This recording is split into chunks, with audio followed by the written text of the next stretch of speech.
dostlar. Kanalımıza abone yazılmağı unutmayın. Bu sizin bize real desteğiniz olacak.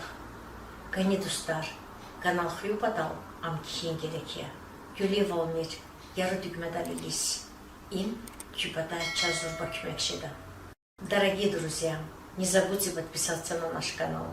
Это будет вашей реальной поддержкой.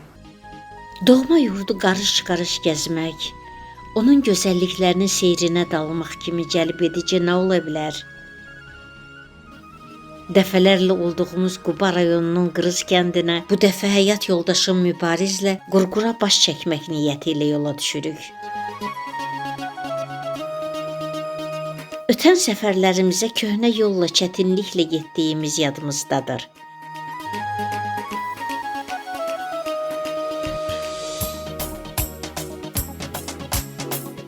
Qaydanda yeni çəkilmiş yolda az qala dağ uçqununun altında qalacaqdıq.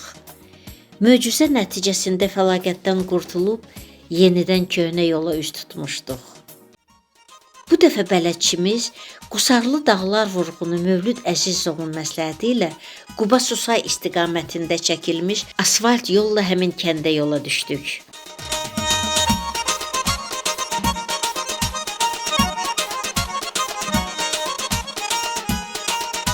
Bir neçə gün əvvəl yağan qar dağları ağ örpəyə bürüyüb, əzəmətli gözəlliklər yaradıb.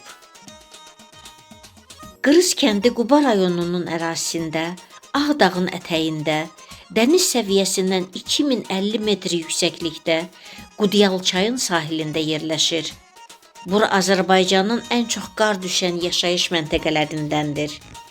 Yeri gəlmişkən deyim ki, bu kənd və onun sakinləri haqqında Qırızlar adlı sənədli filmim mənim YouTube kanalımda yayımlanır. Bu kənddə ləzgi dil qrupuna aid olan Qırızlar qədim dövrlərdən yaşayır. Kənd sakinləri sadə, səmimi, zəhmətkeş adamlardır. Biz kəndin kənarı ilə dağlara tərəf gedirik. Oradan çıxıb düzəngahda maşınımızı saxlayır, qalan yolu piyada qət edirik. Şəlalə kənddən 2,8 kilometr məsafədə yerləşir. Qızılqaya dağının qarlı zirvələri yol boyu bizi müşayiət edir. Sıldırım qayalar, göydə qıy çəkən qartallar, ayaqlarımızın altından axan xırda çeşmələr yoxuşu qalxmağın ağırlığını bizə unutdurur. Hər adım başı bir cür gözəllik görüb onu kameranın yaddaşına köçürmək istəyirik.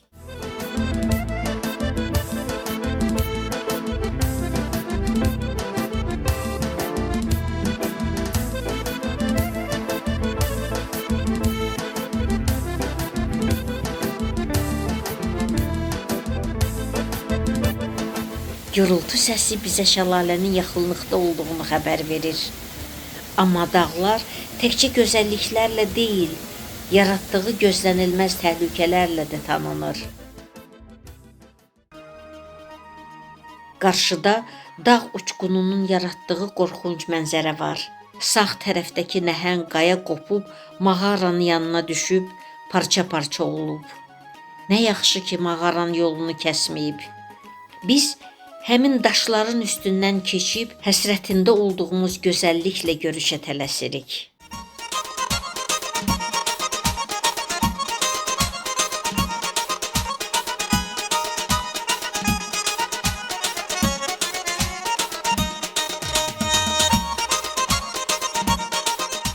Nəhəng mağaranın üstündəki yarıqdan gürültü ilə axan şəlalənin ətrafa çilənən damcıları ağ tül kimi hər yana yayılır. Noyabrın ikisidir, amma soyuqdan tir-tirəsirik. Qurqur şəlaləsi el arasında Qırız şəlaləsi kimi də tanınır. Hündürlüyü 6 metrdir. O, dəniz səviyyəsindən 2190 metr yüksəklikdədir. Şəlalə Qızılqaya dağından başlayır, mənbəyini Babbey şəlaləsindən və Bərkdərə çayından götürür.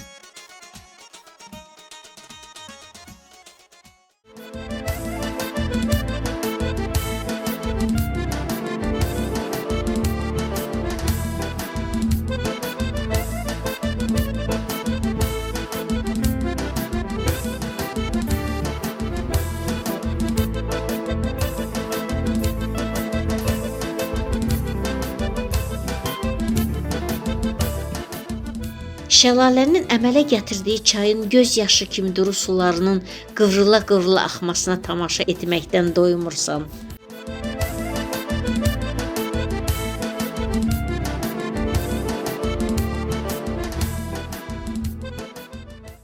Şəlalədən sonra Mövlüdün dəmlədiyi kəkliyotu çayını içməyinin bir özgə ləzzəti var.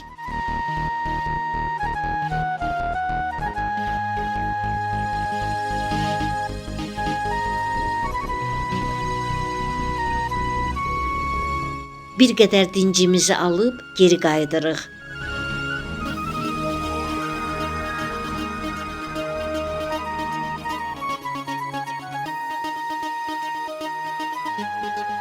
Yolda Mövlüd bizi qayalarda bitən, qədim dövrlərdən dağ çayı kimi tanınan, ləzgi dilində yaltan adlanan bitki ilə tanış edir. Kökləri qayalara möhkəm bitişmiş bu şəfa bitkisindən çətinliklə bir ovuc toplayıb yolumuza davam edirik.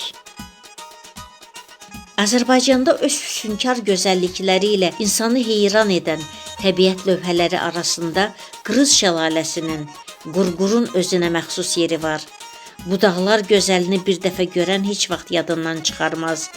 Şəlalənin özəlliyi ondadır ki, yayda bir cür, qışda başqa cür insanı sehirləyir.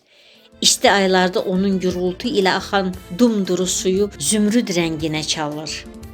Şəlalə noyabrın ortalarından aprelin ortalarına kimi buz bağlayır. Buzun qalınlığı 2 metrə çatır. Təkcə şəlalə deyil, həm də Qırız mağarası başdan başa donaraq ağappaq buz pərdəsi ilə örtülür. Bu heyrətamiz gözəllik insanları daim özünə cəlb edir. Gəldiyimiz yolla geri qayıdırıq.